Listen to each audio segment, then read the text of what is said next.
The other day, I had to buy some laundry detergent, so I was going to the store and drive to the store. I park my car, I'm getting out of the car, walking towards the store, and all of a sudden this person just started like yelling at me. They were just hating on me, just like saying the most mean things, like you're such a loser, you're awful, you're garbage, you're trash, because of your purple hair. And I was like, what are you talking about? Like, my hair's not purple.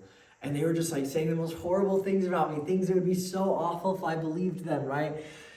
And just talking about how much they hated my purple hair. But because I don't have purple hair, who cares? It doesn't matter. I wasn't affected by it. I was just like, you're crazy. Like, what are you talking about? It's the wildest thing that's ever happened to me. And that didn't actually happen to me. But if it had, that's how I would respond. I'd be like, this person's literally crazy. Like, what is going on? Because I don't have purple hair. So I wouldn't have been insulted by it. I wouldn't have been like, oh my goodness, you're right, I am awful. Or, oh yeah, see, I'm a loser. No one will ever love me. Yeah, this is just, you're right. I'm terrible because of my purple hair. Because I don't have purple hair. It's just a lie. It's just a thing that they're saying. And that's the thing that I want you to realize when it comes to the OCD, the anxiety, is that when your own brain yells at you and it says these most horrible things and makes you worry about these terrible things and tells you this awful evidence or all this stuff, but it's because of the convincing topic that you've memorized, then in the same way that I was like, it doesn't matter what you say because you're saying it about my purple hair that's not real. Well, if your brain's saying it about or because of the convincing topic that's not real, then you can treat it the same way. You can be like, oh yeah, that person's judging me and hating me and oh, that is horrible and I'll always be stuck this way. And it's just, but it's just because of my convincing topic. So it's just as not real. It's just as absurd. It's just like, brain, you're crazy. Like, what? Like, what are you talking about? Like, I know you're just saying it because you're crazy because of the convincing topic. Like, I know you're just saying it out of a place of silliness and just being so silly because you think I have purple hair. You think you have to convince me of this convincing topic when it's just not true and it's just not real and it's literally just a memorized pattern that has no basis in reality, right? So that's the thing I want you to take in right now, is that it's all lies. Everything your brain's telling you, it's all lies. And it's all, like, the thoughts and feelings, they mean nothing themselves. Just because you're thinking it, just because you're feeling it, just because it feels so real, that doesn't mean anything. Like, it literally, there's no connection to that and truth, especially if it's from your convincing topic. Like, in general, if it's just a thought and feeling that isn't related to your convincing topic at all, then it might be true, it might not. It depends on if your goal belief state is something that is true or if it's something that is not. Right? So I'm not saying it's impossible to think a true thought. I could think my name's David, that's true. But it's not true because I'm thinking it. And it's not even true because I feel that it's true with a lot of certainty. It's true because it's true.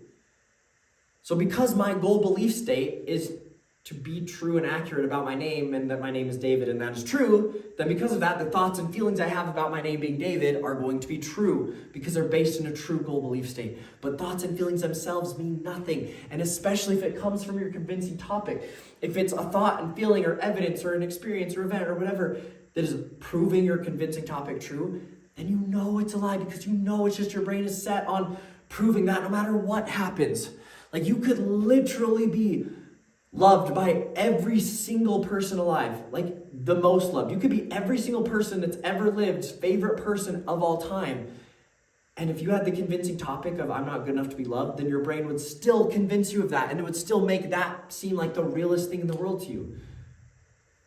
You could literally be perfect spiritually and perfect. Like, I mean, no one will ever be that way. But even if you were that way, if you had the convincing topic that I'm a horrible sinner and I'm always committing sins that makes it so God doesn't love me, then your brain would always still convince you that, and that would still be your reality in every moment that you're a horrible sinner, even if you were perfect. So if it goes with your convincing topic, even more so, it has nothing to do with reality. And in that way, it's literally your brain just convincing you about some horrible thing because you have purple hair when you don't. Right? So another thing I want you to try right now, I want you to do this right now. is I want you to, it's gonna sound silly, but I want you to imagine that there's a purple elephant in the room with you juggling beach balls. Like, just imagine that. They're just juggling these beach balls in the room with you wherever you are. All right. Now, I've done this with enough people in person that I can kind of guess what happened when you imagine that. And I'm guessing that you didn't scream. I'm guessing you didn't yell. I'm guessing you didn't go like, what the heck? How'd this elephant get in my room? And I'm guessing you didn't like run out of the room or take your phone out and start taking pictures. I'm guessing you didn't do any of those things. Why? Because you knew it was just your imagination. So you didn't have to act accordingly or feel accordingly or believe it or decide what you're viewing reality as accordingly. No, if anything, you probably just kind of like laughed or kind of smiled or kind of just like, this is weird, like, why am I doing this? Guess what? Now that you understand what the OCD, the anxiety, those patterns, those unwanted thoughts and feelings and insecurities, now that you understand what they are and what's causing them, you can realize that they are literally just imaginary elephants. They are just as real as the imaginary elephant is, meaning they're not real at all. Like, they're just as imagined and false as that elephant.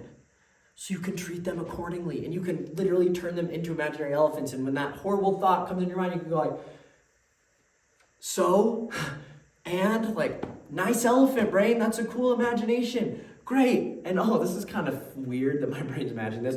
Move on. Like, that's literally what you can do because they are literally the same. They are just your brain imagining something, and that's it. Not based on reality, all just imagining it because your brain is deciding to imagine it.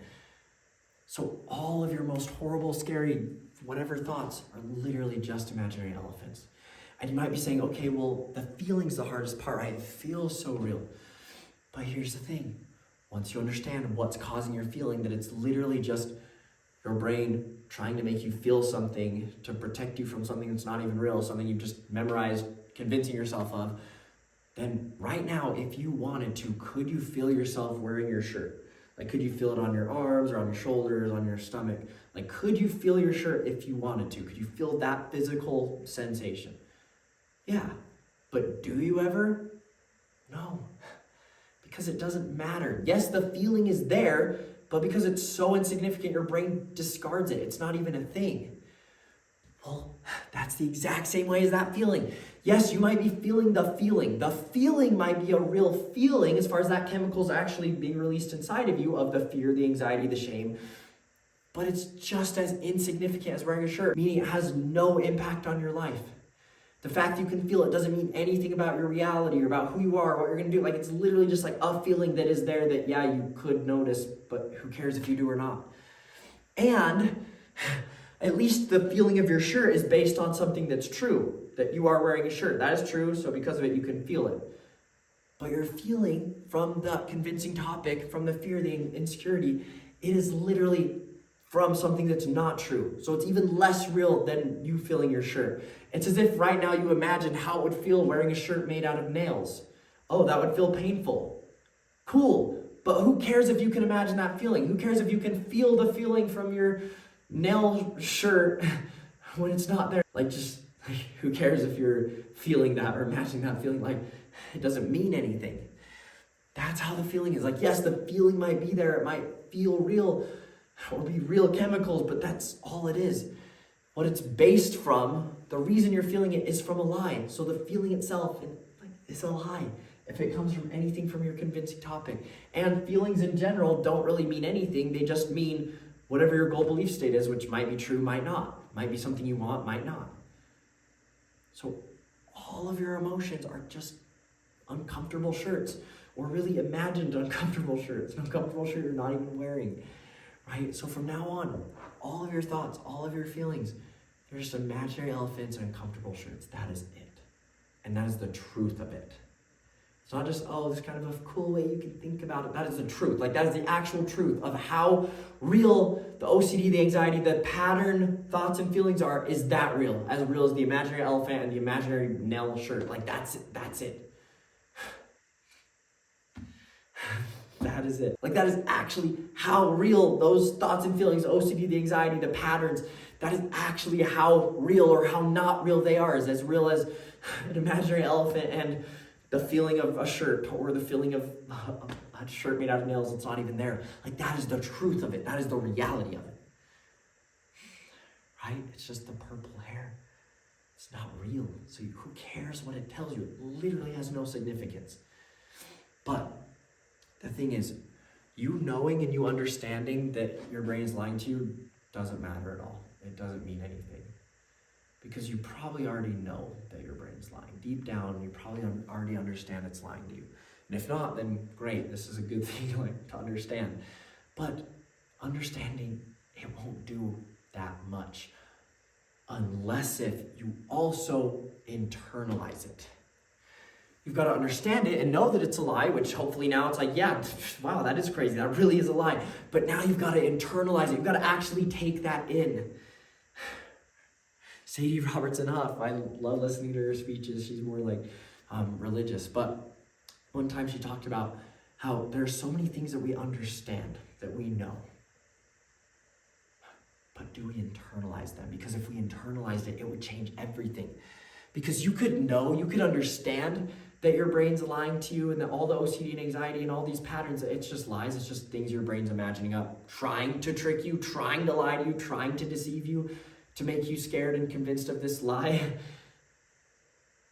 But if you actually internalize it, then that changes everything. Like, you can know it and cool. But if you internalize it, then that literally changes your life completely, because then that feeling when it gets triggered genuinely becomes nothing to you. And that thought when it gets triggered, or that evidence that gets triggered, genuinely is nothing, and you can laugh at it or do whatever the heck you want, but you don't have to worry about it all because it genuinely becomes nothing if you internalize that it's just lies, that it just doesn't really mean anything at all. Just like a pattern, that's all it shows. It's the only thing that it shows, is that you have a pattern of that, convincing topic of that. Take it in. Right? How often are there things in life that we understand, but we don't actually internalize it? Like just the ability to see or the ability to walk. When was the last time that you felt immensely grateful, and that was like the greatest thing in the world to you that day, is like, I can walk. That's amazing. Like, holy cow, I'm so blessed because I can walk or because I can see. You probably haven't, like, ever, or in a really long time, or like rarely. Because even though you understand that you can see and you understand that's a great blessing, you don't internalize what that actually means, right? So internalize what this actually means. Internalize what this actually means. That everything in your brain is just patterns. It's just an equation that you're following, which also means that if you're ever feeling negative, you just got to find a new way to adjust the equation. You got to find a new way to apply things, which I'll teach you how to do, so that you can access new circuits, and so you can access your subconscious differently, and so you can choose a new goal belief state. Like, because your brain just follows patterns and equations, it means you never have to be discouraged or feel like trapped or feel anything, because if your life isn't how you want it in that moment, then you just got to adjust the components of the equation, right? If you understand mathematics and you're trying to get to 5 and you have 2 plus 2, and so you're not at 5, then instead of going, oh, 5 is impossible, oh, it's just too hard to be 5, it's like, no, just add another 1, like add 3 instead of 2, so 2 plus 3. Oh, then I get 5, because that's how the equation works. That's how your brain works. And I'll teach you how to actually start using and applying strategies to change and to impact the equations, but that's basically what works. Now you understand what's causing everything. If your brain isn't where you want it to be, then just adjust. And practice. It's a skill, right? It's a skill of adjusting the equation, adjusting the components of the equation, the ways that you can move the equation, adjusting those until you have it the way you want it. And that's it. So you never have to be trapped, or you never have to be like, oh, this is just, oh, it's impossible. It's like, no, just adjust and keep adjusting until you figure it out. I'll teach you how to do that. So take in how empowering that is. Take in how amazing that is, but actually internalize it. Like, actually internalize that everything I've taught you, that it's real, that it's true. That's all that's causing your brain to experience so much suffering. It's just patterns that you've memorized and goal belief states based on blueprints, and that's it. And you could change it. Actually internalize that. right? And one of the most powerful experiences in my life that really showed me this.